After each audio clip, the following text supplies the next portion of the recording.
Hey, what's up, guys? Welcome back to MTech Viral again, and this is Python 04 tutorial.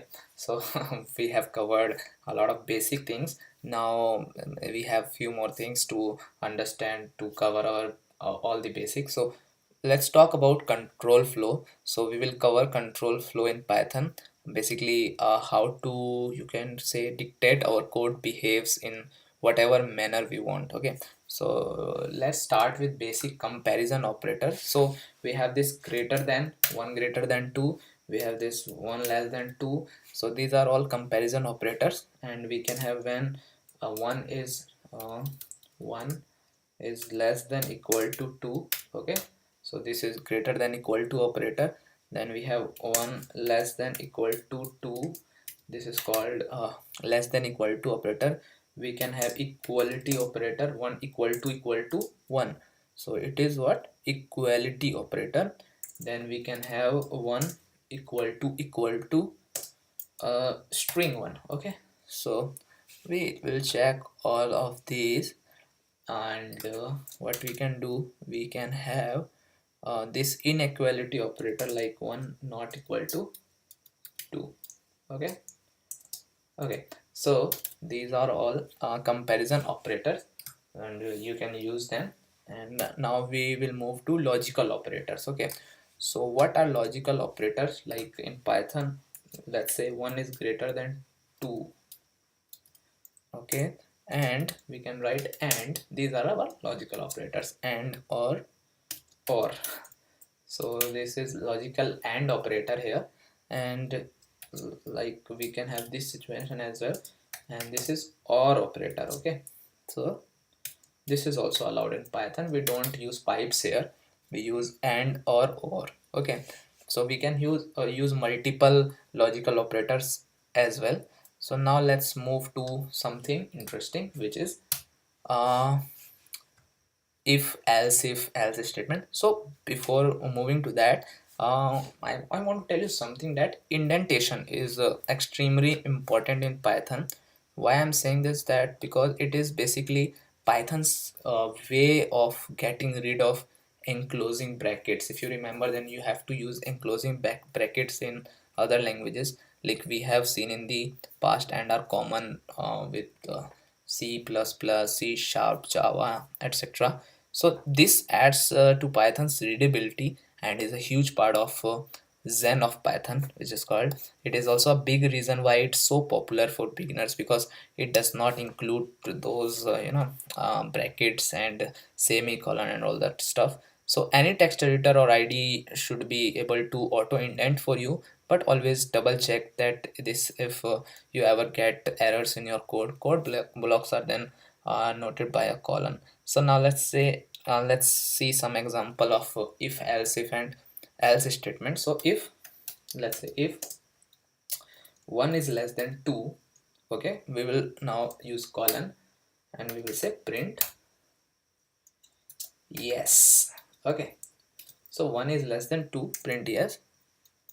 So this is our how we will use if operator. Now we can have uh, what we can have, we can use else as well. So let's say um, if 1 is greater than 2, then print 1, and we can say else print 2. Okay, so this is our else operator. So let's just run this to check whether this is working or not. So you can see first we got yes, and then we got 2, because 1 is not greater than 2. Okay, so these are if else. Now what we can do, we can add more conditions, like if 1 is equal to 2, then print first. And let's say this is not the case. Let's say if a1 is greater than 2, then print 1.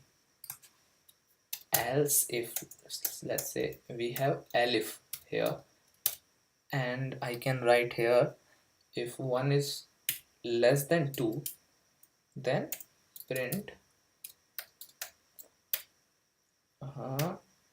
1 is less, okay, else print 2. Okay, so let's run this and we can say 1 is less, so this is what it returned. So these are if else and if, so there are a lot of if else if so this is how you do this. It's quite easy. I don't think it is need to be, explain a lot, because there can be a situation like if something is happening then you have to do this, else if something else is happening then you have to do this, and if nothing is happening from those above then you will do this. Okay, so this is about if else if and elif. So now we will look into loops. So we will use we will use loops for any sequence of elements. If you try to use a for loop with a mapping like a dictionary, it will still work, but it won't loop with any order. So let's walk through some examples of how a for loop behaves with various data structure. So we will use for loops first. For loop, which is quite popular in any programming language. So let's say we have a list here, sequence, where we have 1 2 3 4 5. Okay, now I have to print all items. So what I can do is for item in sequence, and I will say print item. Okay, so what it will do, it will print all the item in sequence. So 1 2 3 4 5, this is the output. So I know that I guess this is quite understood. Okay, so like what I can do here, what we did is that performing an action for every element but doesn't actually involve the elements. Okay, so what I can do else, I have this one more thing, which let's say 4. Okay, item in sequence. Okay, what I can do, print item plus item. This is also we can do just a different way of using list. 2 4 6 at 10. So what it did, it added 1 plus 1, 2 plus 2, 3 plus 3. Okay, so you can call the loop variable whatever you want. Okay, so let's take an example of a dictionary, how it can be used for loop with dictionary. So let's say we have a dictionary ages, and I am saying Pawan is aged, let's say 22, or Kumar is aged, let's say 23, and let's say we have another one, let's say Virat is aged 28. So we have this dictionary of ages. Now let's say we want to print using for loop. So what we will do, for key in ages, what I will do, print ages and bracket key. Okay, so what it will do, it will print all the values of that particular key. So you can see 23, 22 and 28. Before that, let's also print it the particular age as well. So this is how we will do. So it is Kumar 23, Pawan 22, Virat 28. So this is how you will use for loop in dictionaries. Now there's a lot of things. Now let's see how can we use this with tuples. So a list of tuple pair is a very common format for function to return data in, and because it is so common, we can use tuple unpacking to deal with this. So let's say we have a pair of, let's say its name is my pairs is equal to, let's say we have a pair of 1 comma 10, let's say, then we have 2 comma 20, and we have 3 comma 30. Okay, suppose we have this pairs of tuples. Now normally what we will do, for tuple in my pairs, what we are going to do, we are going to print tuple. Okay, what will happen here in this case? Let's say, let's run it. 110, 220 and 330 is the output. Now how we will do the unpacking of it?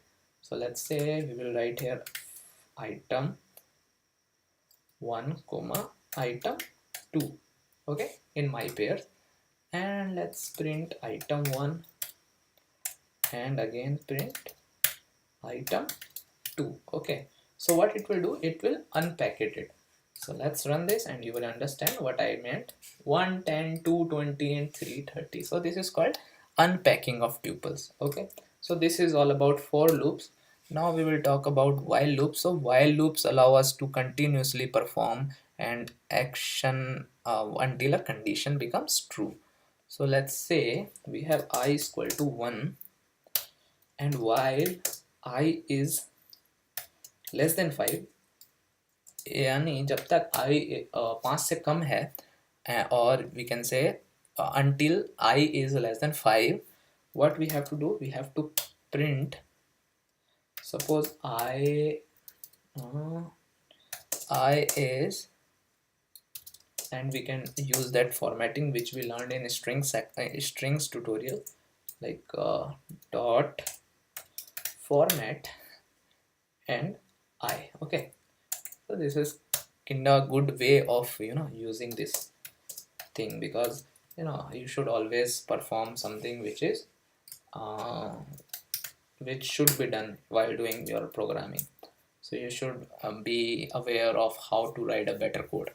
So let's run this and you can see I is 1, I is 2, I is 3 and I is 4. So it worked till whenever I is less than 5. Till then this while loop will work. Okay, so this is what about loops. Now some other things which I want to cover is like range function, which is quite popular in Python. So what range do is that range can quickly generate integers for you based on a starting and ending point. So it will do that, and let's see how range works. Okay, so I can write range 5. Okay, so basically what it is a generator. So what is generator, we will talk about it as well. So let's say I want to list range 5. Okay, and now what I will say, for I in range 5 print I. Okay, so this is our script.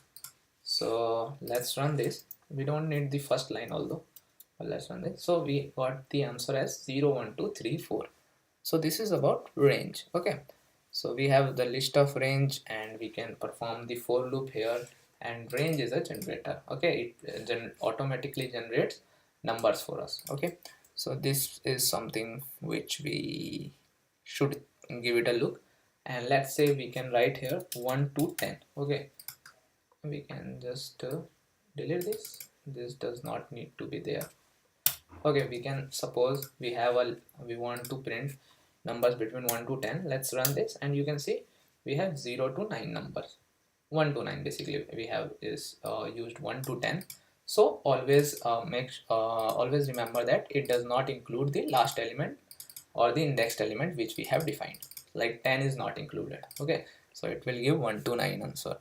And we can also specify step size. Suppose we want every second number. So let's run this again and answer will be 13579. So it skipped every second element by using this 2 as a step size. This will be the third parameter. Okay, now let's talk about list comprehensions again, which I left. So this technique allows you to quickly create list with a single line of code. Of course it is. So you can think of this as constructing a for loop with an append. For example, let's say x is equal to 1 comma 2 comma 3 comma 4. Okay, so what we can do, like out is equal to empty list, and for item in x out dot append item multiply by 2. Okay, and what we will do at the end, we will print out. So what is happening here is that I have a list X which has 1 2 3 4. I have another list out which is empty right now. What I am going to do, I am going to perform a for loop in X, like give me the first element like 1, and then append the list out as this, multiply this 1 by find out its power exponential 1 to the power 2. Then again come to the next element and then append this result into out list. Okay, so what will happen, it will come, it will multiply 1 by it will find out the power of 1 in sorry, power of 1 as 2, so it will be 1. Then 2 will come, 2 to the power 2 will be 4, so list will be, out list will be 1 comma 4. Then 3 will come, and 3 to the power 3 square is equal to 9, and then 16. So this is doing this work. Okay, so now I want to write it in short format. Then what we will do, we will use we will use list comprehension. Okay, so let's just make it very simple. Okay, so what we can do here is print. Let's run it first before doing list comprehension. Let's run it first so that you can understand. So it is the output 14916, and now using list comprehension, what we could do, we can say item multiply by 2, or we can say power of 2 for item in X. Okay, so for whatever item X, we can multiply it, or find out its power by 2. So let's run this now, and you can see again the same output. Okay, so this is about, so this entire line of code from here to here is done in single line. So this is list comprehension. So list comprehension is a great tool, but remember, it's not always appropriate for every situation. So don't sacrifice readability for a list comprehension. Its speed is very comparatively to the for loop, but it is not readable as much, because if you will give this code to anyone, then he might not be able to read it, that what it's doing.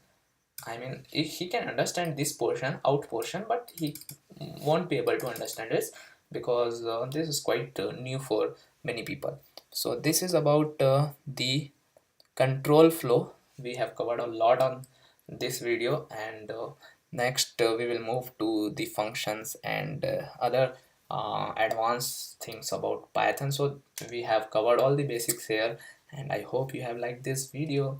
And don't forget to subscribe my channel if you're not the subscriber of my channel, and you can comment if you have any issues.